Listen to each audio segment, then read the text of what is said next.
is it me, or when people talk to me about saturation and distortion and all this kind of malarkey, I just go, you're overthinking this, because I've never sat and chatted to a mastering engineer, and I've worked with some of the best in the world.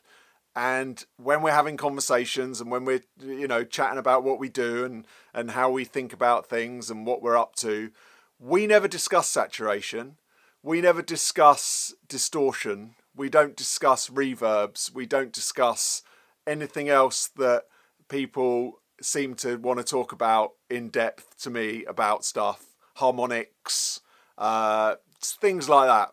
I've never met a mastering engineer. I mean, I talk about that more than any mastering engineer that I've ever met. And that's kind of saying something, because I don't say anything about it that much. I'm more likely to talk about it on this channel and on my videos and everywhere, because people talk to me about it and want to know about what I think about it. And I'm just think, you're overthinking it.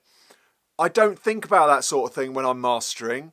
I don't know that many, well, like I say, I don't know any mastering engineers that do think that way. They're really just thinking, how does it feel? How does it sound? I'm not thinking about it as I do it. I'm not thinking, oh, my saturation point or whatever. And I think the problem that people have got is that they've come from a place that is, I'm quite old school. I realise that. I've come from learning mastering by just using my ears, using EQs, listening to how that sounds, and same with compression and whatever else I'm doing. I'm coming totally from the world of, I just listen and do I like that? And that's what I believe you should do, because music and sound is how we perceive it and how we like it and how that makes us feel in my eyes. So I'm happy it's happened that way for me. But I think the problem that a lot of people have when they're coming up now and they're starting to make music and they've got all these plugins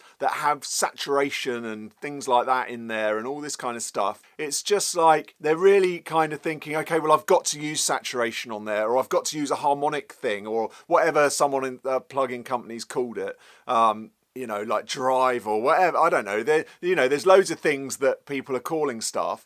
And I think it's okay to use them, of course. If it sounds good, like I say, great. And yes, I am embracing that massively. That's my thing. I love, trying new plugins, seeing what they do, seeing how they sound. But I'm not thinking, oh, I need some saturation on this, or I need some compression on this. I'm just thinking, okay, I'm going to put that on because it sounds good and it comes tight. Now, I know that's not what you want to hear from me. You want to hear, okay, my saturation level is +3 on a blah, blah, blah. But that is overthinking it. You shouldn't be thinking like that. What you've got to be thinking is, how does that sound? All I'm doing is I'll start with an EQ and I'll just get it sounding, okay, does it need to be brighter?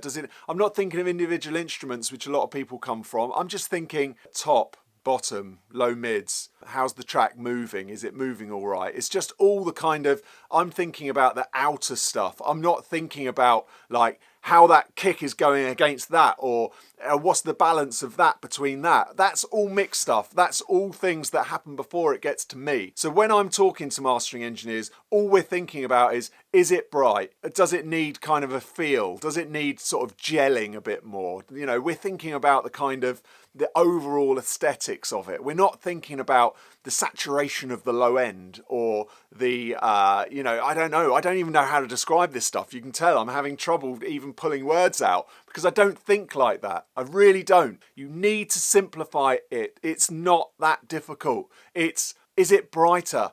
Is it warmer? If it needs warmth, okay, what compressors have I got that I can just run it through that are going to give it some warmth? I'm not thinking, okay, well, the compressor is doing saturation. Yes, it probably is. But I'm not thinking that. I'm just thinking, okay, I know the sound of that compressor. I'll put it through there. I'm not thinking, oh, the reason why is because the saturation point on that is amazing. That thing. That's mental. I couldn't get any work done if I did that. I'd be spending too long thinking rather than doing and listening. And all I want to do, I just want to listen, get it sounding amazing by just doing as little as I possibly can. Turn it up first. Turn it up. How does it sound? Does it sound good? Done. Bye. Okay, I've turned it up. Now I'm listening against references that I like, and I know my room and I know my speakers. I think it needs to be brighter. I'll put some top end on it. Okay, I think the bass needs to be a little bit bigger. I'll add some bass. Okay, the bass seems a little bit wobbly. I'll compress that bass and stop it wobbling. It's just that. That's how simple my mind is working, and that's how I can work fast, that's how I can make quick decisions, and that's how I can get the job done and get it sounding amazing, because I'm not overthinking things. So when it comes to saturation, harmonics, all that kind of distortion techniques and all this malarkey, and parallel compressing the bass and doing all this stuff, chill out. It's fine. Just overthinking it. Top, middle and bottom, okay? I know it sounds like I'm simplifying it and you're going to go, it's not that simple, it's not that simple. It is. Start thinking that way and you'll be able to get a better result.